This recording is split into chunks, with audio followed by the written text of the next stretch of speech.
Bold area, and for our second interview, let's bring in our second guest for the night, who is the governor of Baringo County, who joins us on the broadcast now. Governor, good evening. How are you doing tonight? I'm fine, I'm fine. I'm fine, and thank you. All right, Governor, what is the trouble in Baringo?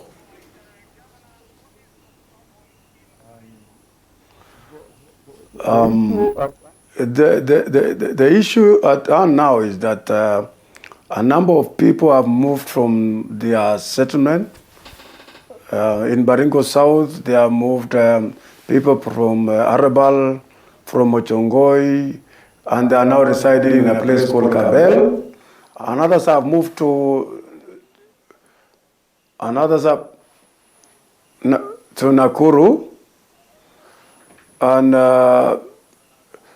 those of them that have relatives in those areas of Mokotio, Ravine, the upper part of Baringo South, that is Maregat Ward, others, they are staying with relatives because now the situation is pathetic. All right, Governor, we will come to the situation. Let me interject you there. We will come to the situation on the ground, Governor. But is it fair to describe that the byword for Baringo, at least in the media now, is banditry attacks, and trouble in Baringo? Yes, the Baringo is bleeding.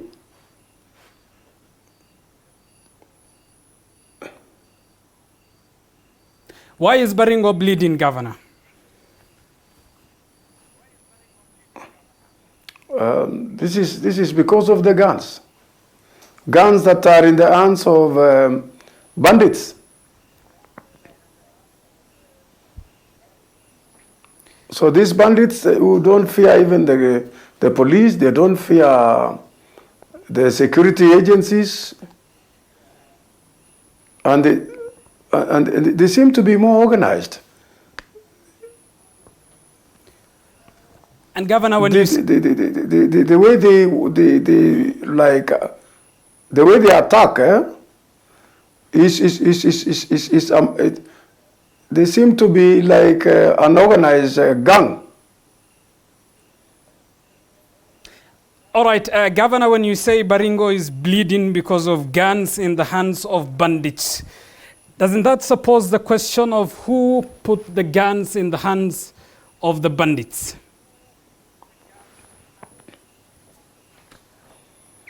No, the government agencies will tell us now, because the security agencies have they have put intelligence in among these people, so they are better placed to really help us in this situation. Governor, I ask you that question because you are the governor of that county, the head of that county. You must be privy to details of who is arming the bandits. You must at least be knowing who, is it? You know, bandits are in the bushes. What we've done ourselves in the county is that we have had meetings with Council of Elders. We have had meetings with the chiefs. We have had meeting with the leadership both in Baringo South, Baringo North, as well as Tiati. We've moved several times trying to build peace.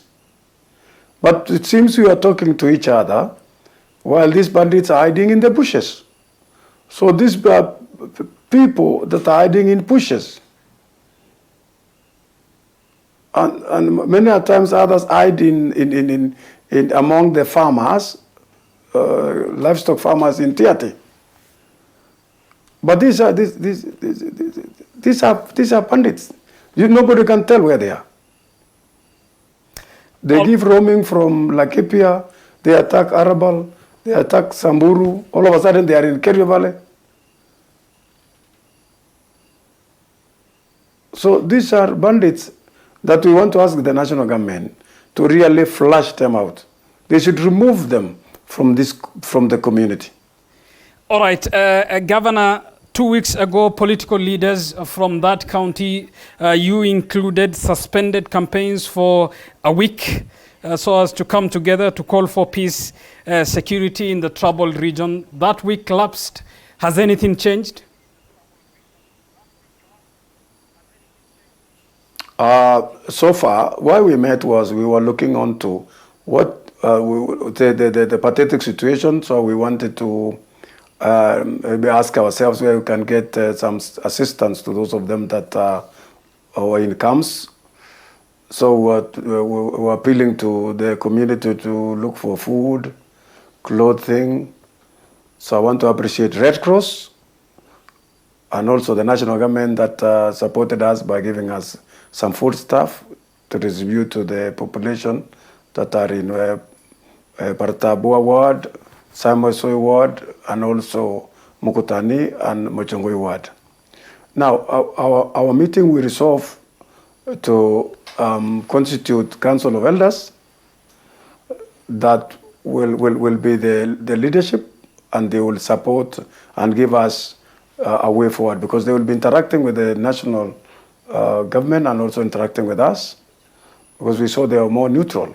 So the reason behind having that meeting was to look for support, humanitarian support to those of them who are pushed out of their land. And then also we were to actually have a meeting with the national government and appeal to the national government, not as a county government alone, but together with the citizen and the Council of Elders, we're able to now appeal to the national government to address the situation. And the national government has come on board, and we are seeing now those bandits who are in Machongoi are being pushed. We are seeing they are being pushed slowly. They are moving from where they had reached slowly. So we still want to call upon the government to really let more security personnel be there. Because even at a place called Partapua today, we realized there are only three policemen manning our whole village.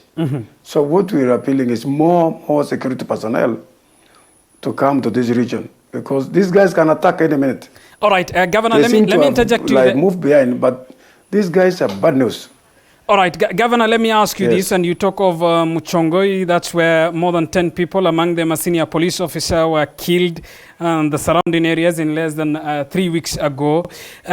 In the meeting that you attended, some of the leaders accused the national government of, quote, sitting on the fence as the conflict, killings and destructions went on in Baringo. Is the national government, in your view as the governor of Baringo, doing enough?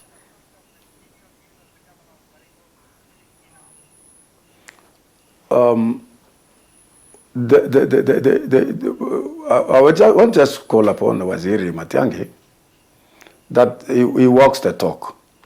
When he issued the directives or a timeline, they should act on it, because these bandits are also hearing. So if we don't act, they will assume that the government is not serious. So whenever they put a timeline, let them actually act on it, because these bandits, when they realize nothing is happening, they continue creating mayhem. In fact, it will be like a fodder to them. They'll be laughing to us and laughing to those of them that are suffering. So what I wish is that when the government issues a directive like now disarmament, let it be seen. If they are coming to say they are bringing choppers and let us see it on the ground. Then it will give us hope, because the more they continue just planning and planning without acting, we are losing lives. We are losing lives, because these bandits are no longer about cattle. They are waiting for people on roadsides and killing people. All right, Governor. So it is more. This thing is more than cattle rustling. All right, Governor, on March 11th, 2022, of course, the security organs who are investigating claimed that there was a white chopper spotted landing in Koronko Hills in Baringo County following the attacks. There are claims of a white chopper. You are the governor of that county. You must be privy to the intelligence. Is there a white chopper claimed as though it is mysteriously landing in your county? Yes, when we were in Mojongo, even the RC was told on the face, and he indicated to us that he was going to investigate, because 3 times as the chopper landed in a place called Arabal, the Arabal, those hills in Arabal. So up to this minute, they have not told us exactly who was the owner, and they have not indicated to us what was it doing there. Because, you know, sometimes the community and the public are wondering, where are these guys getting these bullets? And that's why they were suspicious and suspecting that this might be maybe coming with bullets and guns to continually arm these guys so that they create this kind of mayhem. So if the national government could actually tell us, this chopper, who is the owner, and not even the owner, what was it doing? What was it doing? Our interest is, what is it doing? Because we find these bandits, we don't know where they are getting guns, and especially bullets. You are aware that a gun without a bullet is just a rungu. So where are they getting these bullets? So the national government to come up with that kind of position to tell us, because when they are attacking, they don't go short of the bullets. They can even shoot for 2 days without ceasing. All right. Now it has hampered us from developing. We cannot develop that region. Yes. All right, Governor, you'll remember equally in March that the Rift Valley Regional Commissioner Mohammed Maalim issued a shoot to kill order while reinforcing security in the region. This was in reference to a counter-attack on the bandits. Is that shoot to kill, in your view, an ideal thing to do? You know, I'm not an expert in security, but the national government have their own strategy. So what I want us to appeal to them is they should use whichever strategy, provided leads to bringing peace. Let them adopt any strategy, provided it gives us that room to get peace. Because what we are after is peace. I want to develop that region. I have a lot of plan and program, and I had it from the time I assumed office in 2017. And I've done a number. Now I have more programs that I want to ensure that I actually build in that region as a governor. Even now in 2022, I've done a CIDP for 2022 to 2027. It has a projection on how I can actually arrive at bringing socioeconomic development in the entire county. We don't want another part to go down while another part is up. We want to grow as a county. So the only thing that I want to appeal to national government is, please support us to get peace. If peace is restored in Baringo, we are going to be in a position of even feeding ourselves without looking for maybe donation or what. Because Baringo is endowed. But now the challenge that we are having is lack of peace in many parts of our region. They have even blocked us from getting tourists. Like Bawaria, like Baringo, we used to get a number of tourists. Now we cannot make business. We don't even getting now to work with partners is becoming a challenge. So personally, I have a good vision, I have a good plan for the county, but my challenge is security. They restore security, that is it. I want also to appeal to the national government to ensure that the school-age going child should be in school, so that we may change their mindset. So we would wish that they restore peace and then ensure that each and every school-age going child attend to education. All right, Governor, because of the interest of time, we will have to end this discussion there. Thank you for making time for Kenya's fastest growing television tonight. But allow me to congratulate the candidates of 2021, the KCB candidates in Baringo, that even in those areas, like those students who are in Kamadasum, were able to perform very well. So we want to congratulate them and wish them well in their endeavors. We want to say all of them, because Matanga has promised all of them will get slots in Form 1. We want to wish them well. And congratulate even teachers for the good work done. Thank you, Governor, equally for your time, and congratulations to all the class of 2021 KCP. We are talking to Baringo Governor Stanley Kiptis, making sense of the security situation.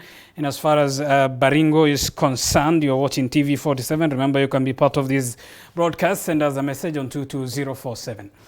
Let's continue with other news that are equally making headlines tonight. And Deputy President William Ruto led the Kenya Kwanza campaign in Kwale County after 3 days.